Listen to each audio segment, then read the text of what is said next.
ध्वनिर्वर्णा पदम् वाक्यमित्यास्पदचतुष्टयम् यस्याः सूक्ष्मादिभेदे वाग्देवीं तामुपास्महे।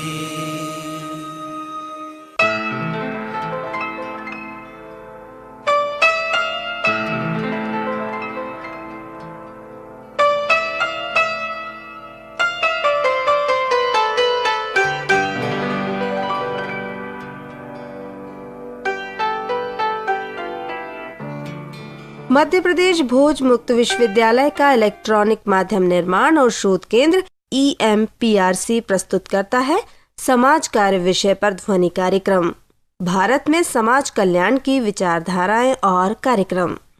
ये कार्यक्रम MSW प्रथम वर्ष के विद्यार्थियों के लिए प्रथम प्रश्न पत्र को ध्यान में रखकर तैयार किया गया है। कार्यक्रम के विषय विशेषज्ञ और वार्ताकार हैं डॉक्टर SR बिल्लोरे। इस कार्यक्रम का ध्वनि मुद्रण, संपादन और प्रस्तुतिकरण किया अमर बहादुर यादव ने। तो आइए सुनते हैं ध्वनि कार्यक्रम भारत में समाज कल्याण की विचारधाराएं और कार्यक्रम।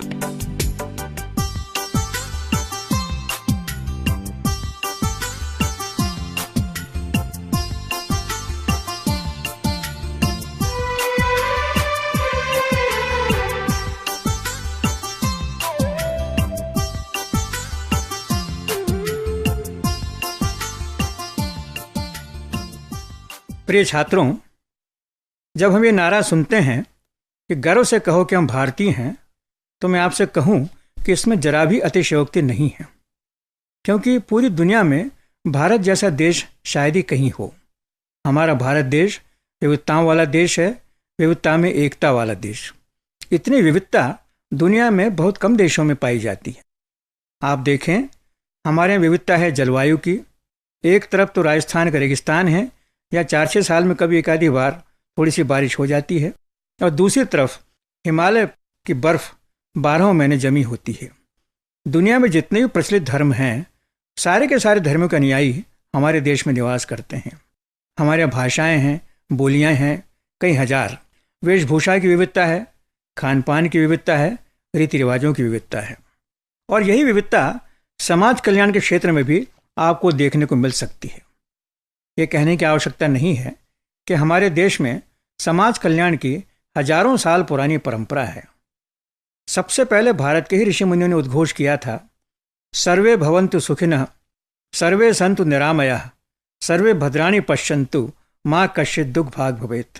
अर्थात इस विश्व में एकमात्र मैं नहीं या मेरे कुटुंबी नहीं, लेकिन सभी सुखी हों, सभी स्वस्थ और निरोगी हों, सभी का मंगल हो और सबको किसी भी प्रकार के दुख का अनुभव न हो। और ये याद दिलाने की आवश्यकता नहीं कि वसुधैव कुटुंब का नारा भी हमारे यहाँ ही सबसे पहले लगा था, अर्थात पूरी पृथ्वी मेरा कुटुंब, मेरा परिवार है। और यही विचारधारा आज भी भारत की समाज कल्याण की विविधता के मूल में है।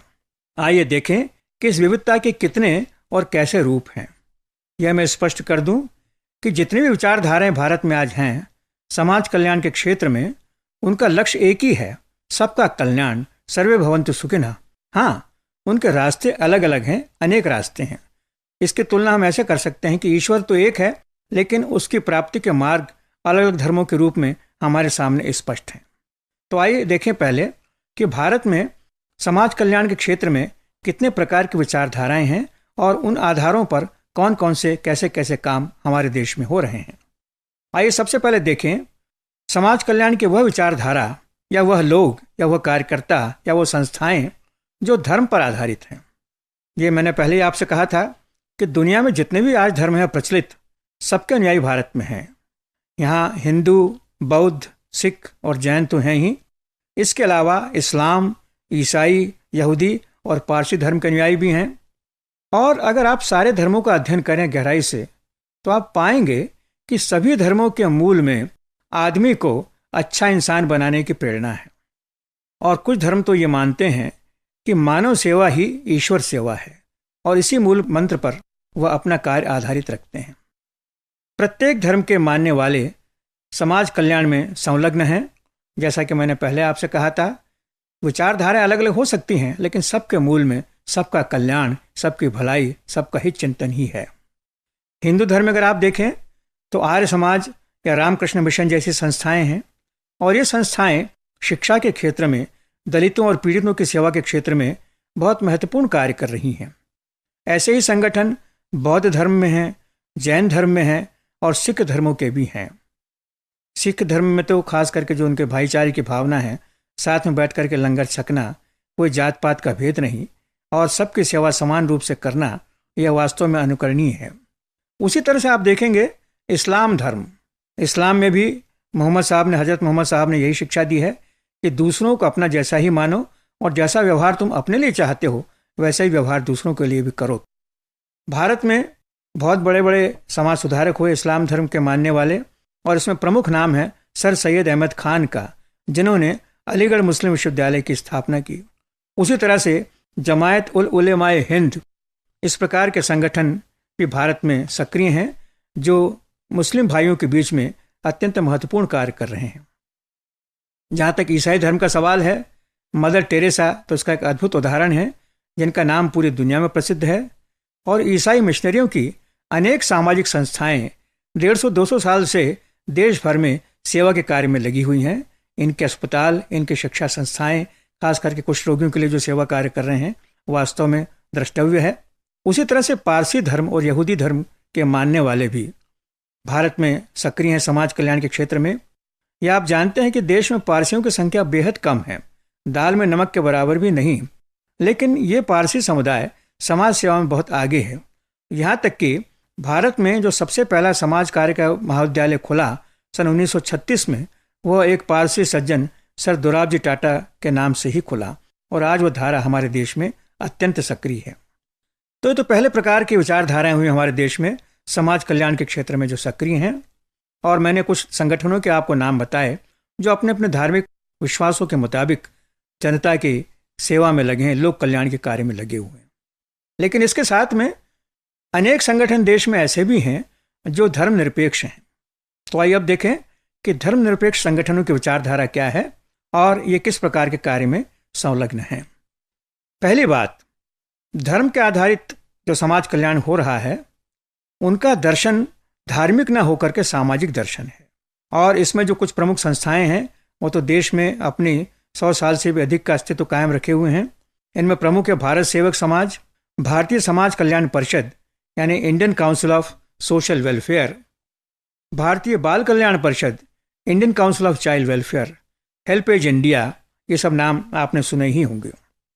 इतना ही नहीं, इन भारतीय संगठनों के अलावा कुछ विदेशी धर्मनिरपेक्ष संगठन भी हमारे देश में बरसों से कार्यरत हैं।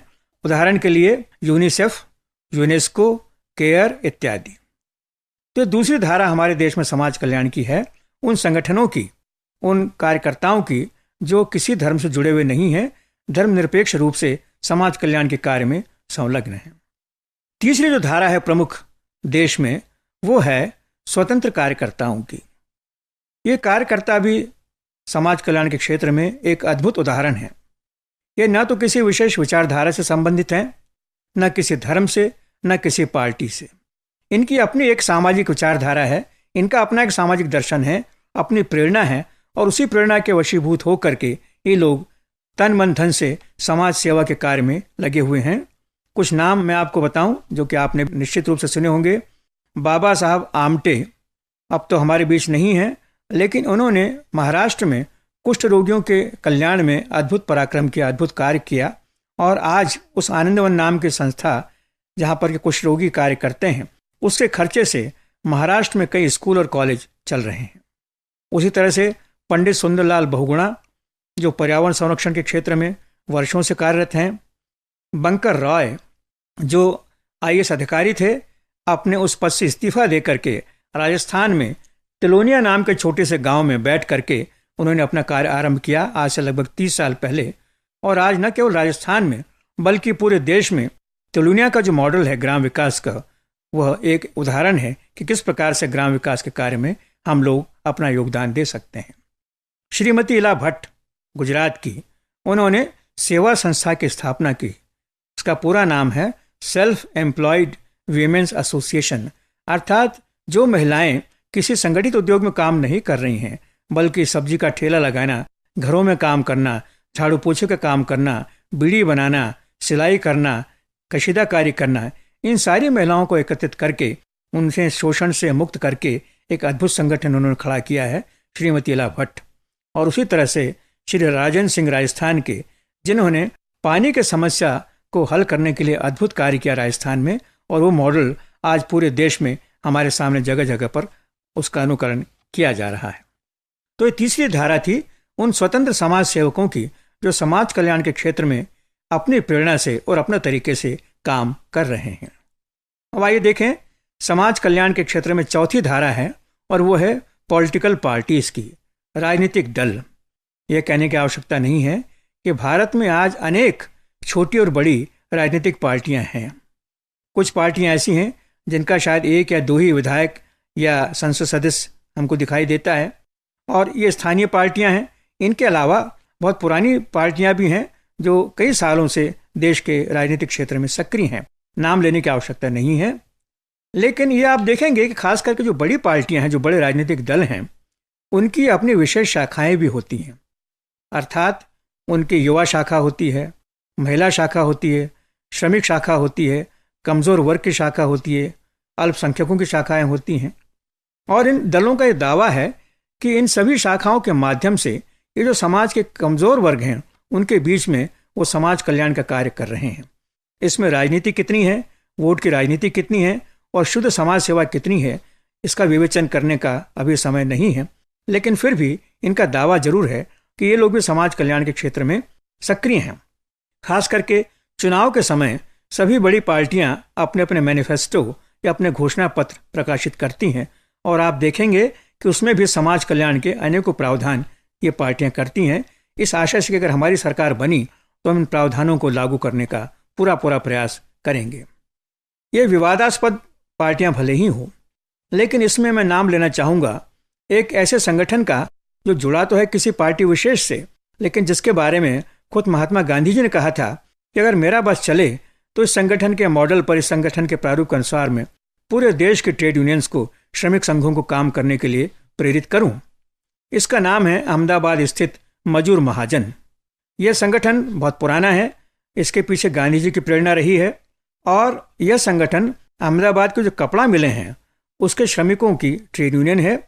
लेकिन वेतन के लिए लड़ाई झगड़ा करना, हड़ताल करना, आंदोलन करना, ये कार्य भले ही करते हों आवश्यकतानुसार, लेकिन इनका जो मुख्य कार्य देखने लायक है वो ये कि सहकारिता के आधार पर ये श्रमिक लोग जो किसी विशेष पार्टी से भी जुड़े हैं अपने खर्चे से स्कूल, कॉलेज, आवास योजनाएं, प्रौढ़ शिक्षा केंद्र इत्यादि चला रहे हैं। स्वास्थ्य केंद्र इनके अपने हैं, सामुदायिक केंद्र हैं, झूला घर है। और जैसे कि मैंने पहले आपसे कहा था, हमारे देश के सभी राजनीतिक दलों के लिए गांधी जी के शब्दों में ये एक मॉडल है, अहमदाबाद का मजूर महाजन। तो ये चौथी धारा हुई समाज कल्याण के क्षेत्र में उन लोगों की जो राजनीति से प्रेरित हैं और राजनीतिक सिद्धांतों के आधार पर समाज की सेवा कर रहे हैं। अब आइए देखें एक अत्यंत महत्वपूर्ण धारा हमारे देश की जो शुद्धतः भारतीय है, यहीं की मिट्टी में उपजी है, यहीं पर पनपी है, और वो है सर्वोदय की विचारधारा, जिसके पीछे पूरा गांधीवादी दर्शन आज कार्य कर रहा है। ये बताएं आपसे कि यह दर्शन जो है ये देश के सबसे पुराने कार्यकर्ता के संघों को परिचालित कर रहा है और अत्यंत व्यापक है, यानी 100 सालों से भी अधिक। और आज गांधीवादी या सर्वोदय कार्यकर्ताओं का और संस्थाओं का पूरे देश में एक विशाल नेटवर्क है। अगर आप और विचारधाराओं से आप तुलना करें तो इसमें 3-4 बातें इनकी विशेष पाएंगे जो शायद और विचारधाराओं में नहीं है। सबसे पहले तो इस विचारधारा के अंतर्गत एक संपूर्ण, स्पष्ट आदर्श समाज की कल्पना है। गांधी जी कैसा समाज चाहते थे इसका स्पष्ट चित्रण हमको उनके साहित्य में मिल जाता है।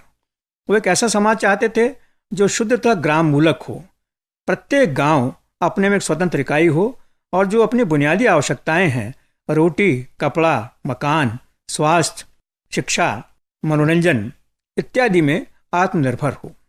और इसके लिए उन्होंने रास्ते बताए थे गांधी जी ने कि कैसे हर गांव आत्मनिर्भर हो सकता है। उसके साथ में उन्होंने ये भी कहा कि मेरे गांव में मशीनों को कोई विशेष स्थान नहीं है, ग्रामोद्योग के माध्यम से हम अपने खुद चीज़ें तैयार करेंगे, विदेशी चीज़ों की हमको आवश्यकता नहीं है। उसी तरह से उन्होंने कहा था कि गांव की जो सर्वोच्च संस्था होगी वो होगी ग्राम सभा।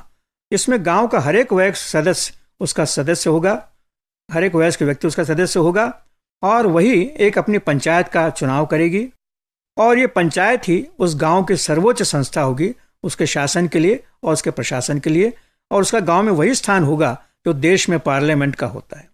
तो इस तरह से गांव में न पुलिस की आवश्यकता होगी, न अदालत की आवश्यकता होगी, गांव का अपना सुरक्षा दल होगा, और ये जो ग्राम पंचायत है या ग्राम सभा है यही गांव के सारे कार्यों का संचालन करेगी। तो इस प्रकार से हम देखते हैं कि गांधी ने एक आदर्श समाज की कल्पना हमारे सामने रखी। गांधी ने वो मूल्य भी स्पष्ट किए जिनके आधार पर ये समाज निर्मित होना है। गांधी के जो मूल्य हैं, सत्य, अहिंसा, करुणा, प्रेम, समानता, प्रजातंत्र, ये सारे के सारे जग विख्यात हैं, इनमें विशेष कहने की आवश्यकता नहीं है।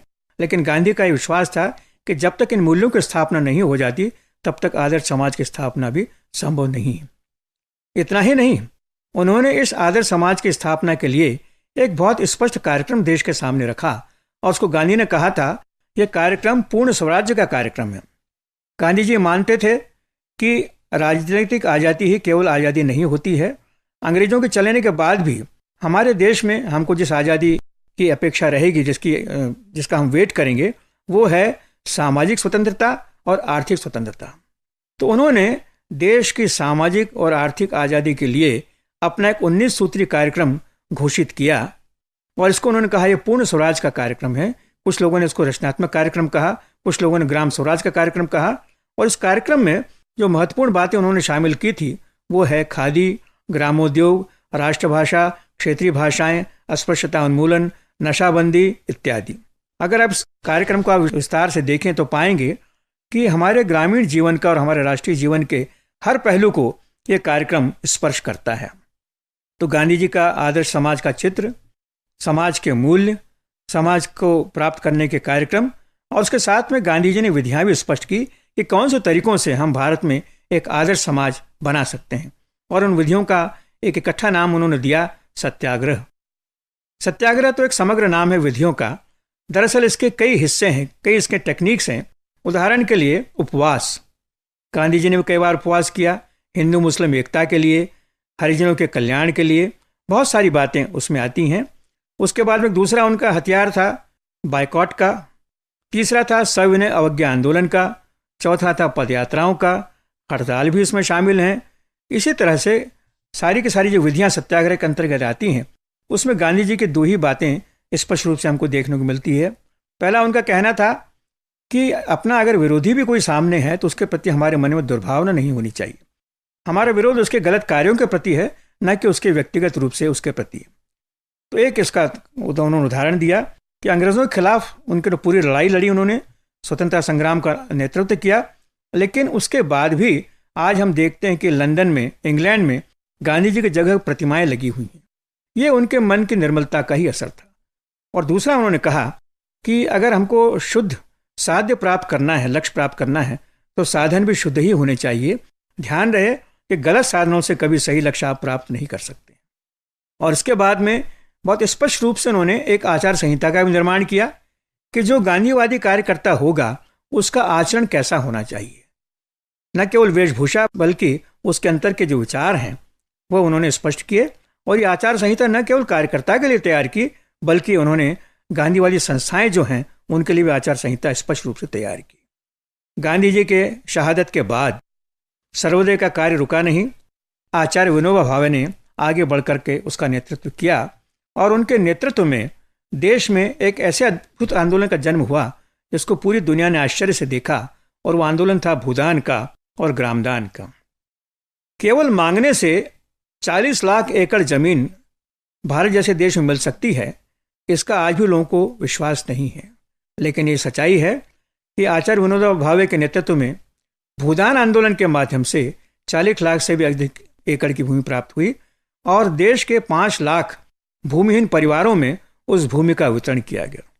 उसी तरह से ग्रामदान का आंदोलन, जो कि भारतीय गांवों की पुनर्रचना का आंदोलन है, उसके जरिए भी देश के 1.5 लाख से भी अधिक गांव को फिर से अपने आप को संवारने का और नई रचना करने का मौका मिल रहा है। तो इसकी बहुत बड़ी उपलब्धियां हैं सर्वोदय आंदोलन की, जो कि समाज कार्य क्षेत्र में आज भी सक्रिय है 100 साल से भी ज़्यादा की अवधि के बाद भी। एक और महत्वपूर्ण धारा है समाज कल्याण की, और उसका नाम है वृत्तिक समाज कार्य या प्रोफेशनल सोशल वर्क। इस विचारधारा के लोग ये मानते हैं कि समाज कल्याण के लिए आपको ट्रेनिंग की आवश्यकता है, और उस ट्रेनिंग में सबसे पहले आपको प्राप्त करना चाहिए वैज्ञानिक ज्ञान मनुष्य के बारे में और समाज के बारे में।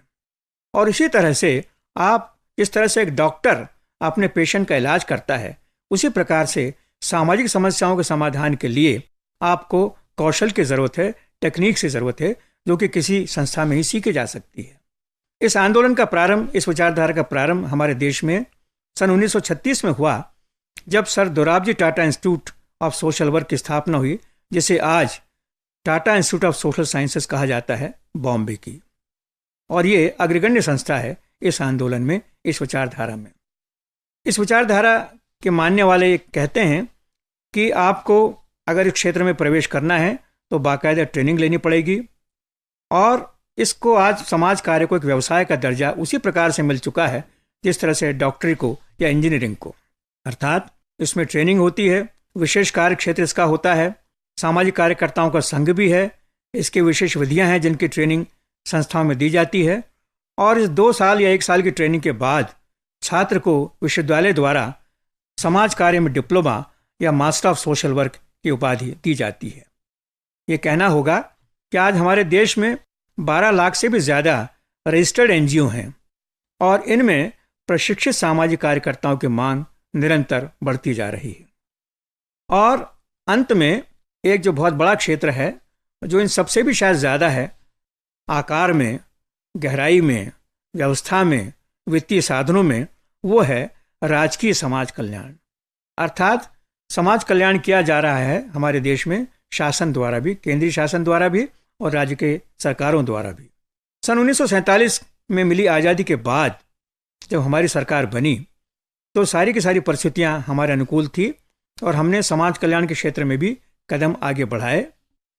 इसमें जो सबसे पहला महत्वपूर्ण काम हुआ वो था 26 जनवरी 1950 को हमारे संविधान को लागू करना। और इस संविधान में, जो कि हमारे देश की सबसे पवित्र पुस्तक मानी जाती है, उसमें समाज कल्याण के अनेक प्रावधान देखे जा सकते हैं। उदाहरण के लिए 3रा अध्याय जो है वो मौलिक अधिकारों का है, और इस मौलिक अधिकारों में हर प्रकार की स्वतंत्रता हमने अपने आप को दी है। व्यक्ति की स्वतंत्रता है, व्यवसाय चलाने की स्वतंत्रता है, कई प्रकार की स्वतंत्रताएं हैं। और इसी के साथ में मौलिक अधिकारों में यह घोषित किया गया है कि अस्पृश्यता गैर कानूनी है। यह बहुत बड़ी बात है इस देश के लिए। उसी तरह से इस संविधान में जो कमज़ोर वर्ग हैं, खास करके बालक, महिलाएं, अनुसूचित जातियां, अनुसूचित जनजातियां, अन्य पिछड़ा वर्ग, इनके उत्थान के लिए, इनकी प्रगति के लिए विशेष प्रावधान हैं उसमें। दूसरा, इस संविधान के आधार पर, इसके निर्देशानुसार 47 के बाद हमारे देश में कई ऐसे कानून बने जिन्हें वास्तव में समाज कल्याण कानून कहा जा सकता है। ये कानून 2 प्रकार के हैं। एक तो जो समस्याएं हैं उनके खिलाफ इन्हें पारित किया गया है, और दूसरा जो हमारा कमज़ोर वर्ग है उनको समर्थन देने के लिए भी कुछ कानून हमारे देश में बनाए गए हैं। उदाहरण के लिए दहेज की समस्या, अस्पृश्यता की समस्या, बाल विवाह, नशाखोरी इत्यादि समस्याओं के खिलाफ बड़े कठोर कानून पारित किए गए हैं। ये हुआ हमारा विशेष जो आधार है, कानूनी आधार समाज कल्याण के लिए, जिसे हम सामाजिक कानून कहते हैं। एक तीसरा महत्वपूर्ण स्रोत है राजकीय समाज कल्याण का, वो है हमारी पंचवर्षीय योजनाएं। आप जानते हैं, आज़ादी के बाद प्लानिंग कमीशन का निर्माण हुआ और एक के बाद एक पंचवर्षीय योजनाएं निर्मित हुई। इन सारी योजनाओं का अध्ययन करने के बाद में आप पाएंगे कि प्रत्येक योजना में समाज कल्याण के लिए विशेष प्रावधान किया गया है।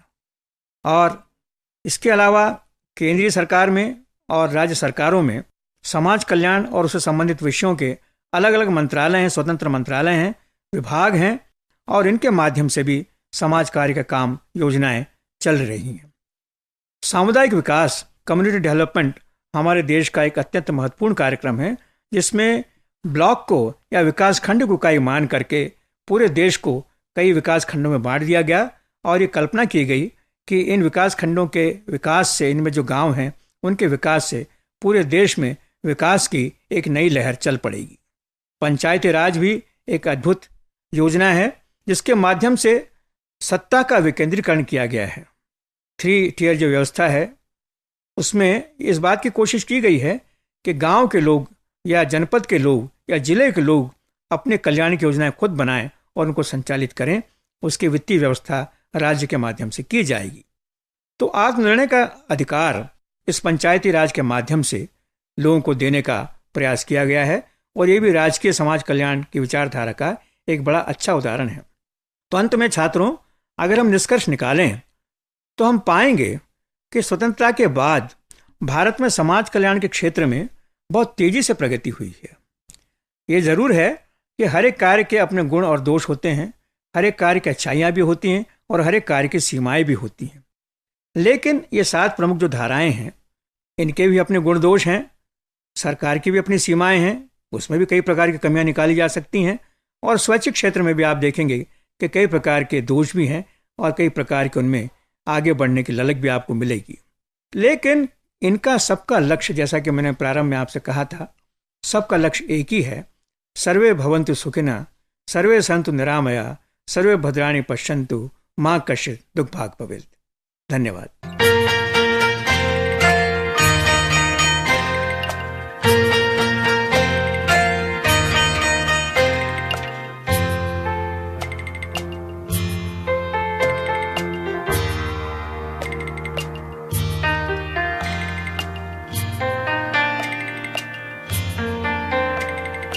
अभी आप सुन रहे थे कार्यक्रम भारत में समाज कल्याण की विचारधाराएं और कार्यक्रम। विषय विशेषज्ञ और वार्ताकार थे डॉक्टर SR बिल्लोरे, उद्घोषिका थी फरनास और इस कार्यक्रम का ध्वनि मुद्रण, संपादन और प्रस्तुतिकरण किया अमर बहादुर यादव ने।